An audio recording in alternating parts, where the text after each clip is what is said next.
Siang Bapak-Bapak dan Ibu-Ibu. Selamat siang. Siang.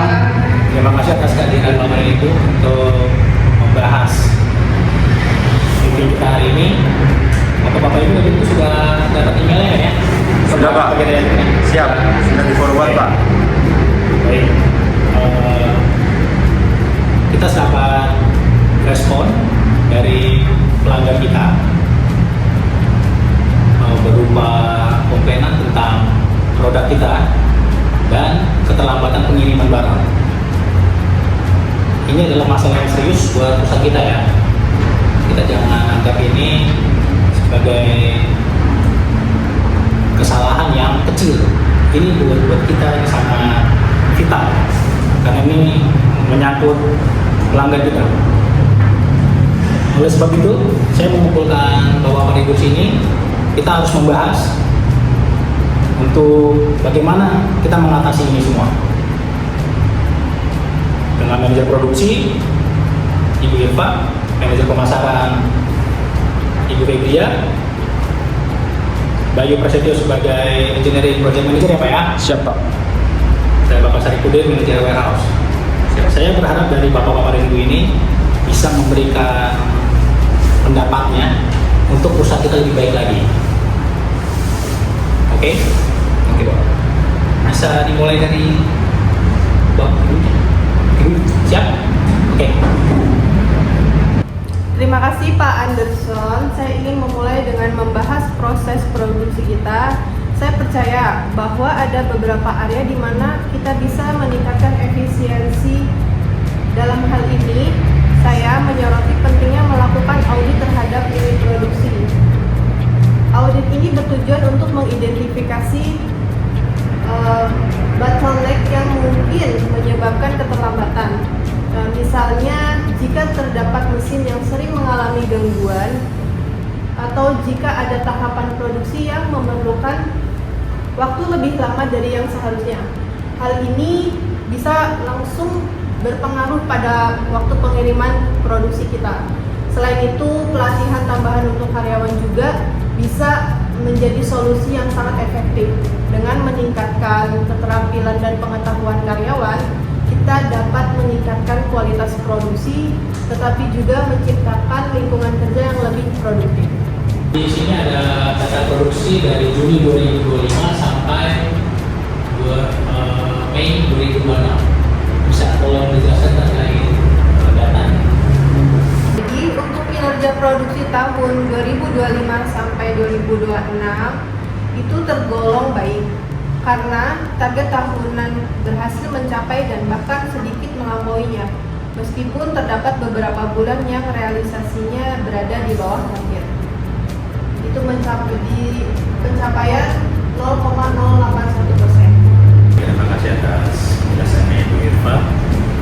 Saya ingin lanjut ke manajer marketing untuk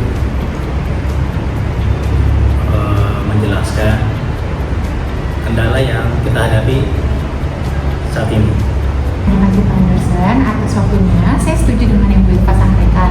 Namun yang perlu kita komunikasikan adalah terhadap pelanggan, di mana kita menunjukkan sisi empati kita terhadap apa yang dirasakan oleh pelanggan dalam situasi seperti ini, di mana pelanggan merasakan kecewa atas apa yang telah kita berikan kepada pelanggan. Komunikasi yang transparan dan responsif dapat membantu meredakan ketegangan. Mungkin setelah ini, Feby akan melakukan kunjungan langsung ke pelanggan untuk menyampaikan permintaan maaf dan menjelaskan langkah-langkah apa saja yang akan kita ambil untuk memperbaiki masalah yang sedang terjadi.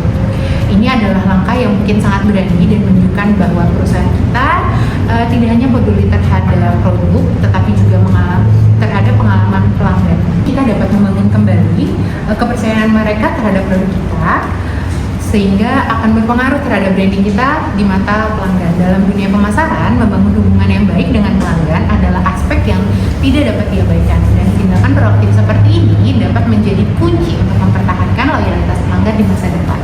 Kemudian di depan ini ada data penjualan selama 1 tahun.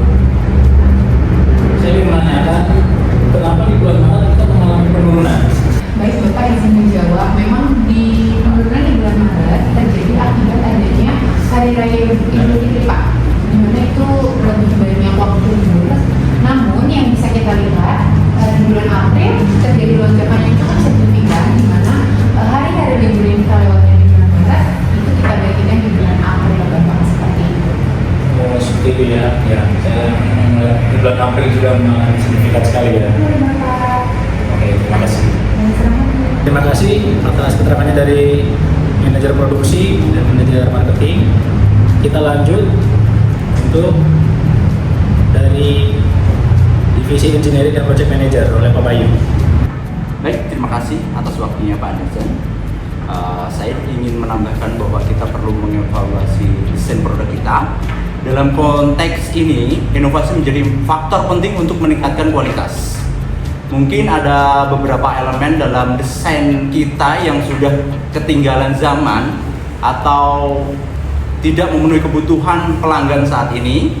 Dengan melakukan uji coba produk secara lebih ketat sebelum diluncurkan ke pasar, kita dapat menurunkan resiko produk cacat yang dapat merugikan perusahaan. Saya juga menekankan perlunya kolaborasi antara tim engineering dan produksi. Informasi yang akurat dari karyawan produksi akan sangat membantu dalam analisis cepat dan tepat, sehingga solusi yang dihasilkan bisa lebih relevan dan efektif.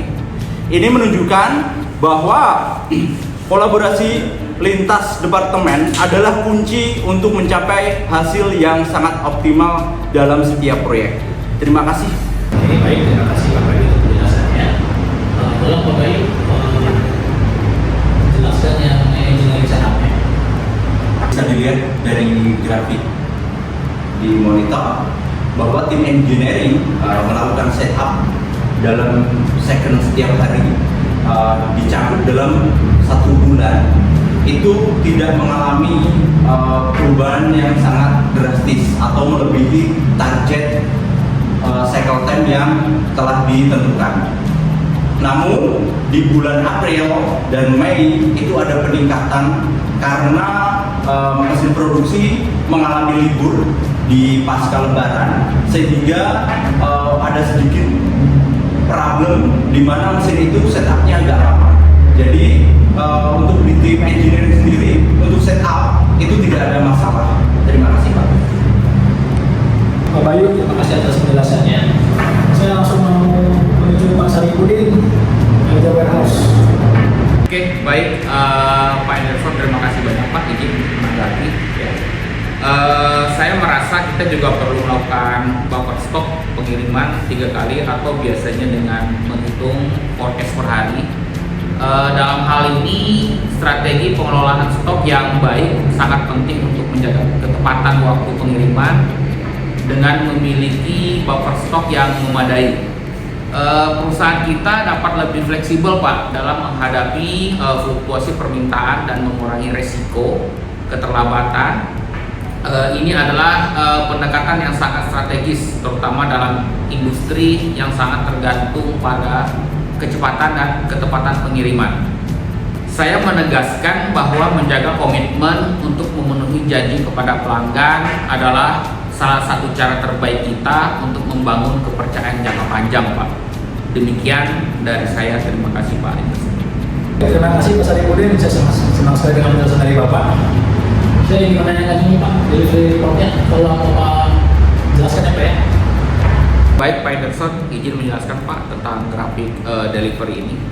Nah jadi grafik ini menunjukkan perbandingan antara target delivery dan aktual delivery selama periode Juni 2025 sampai dengan Mei tahun 2026.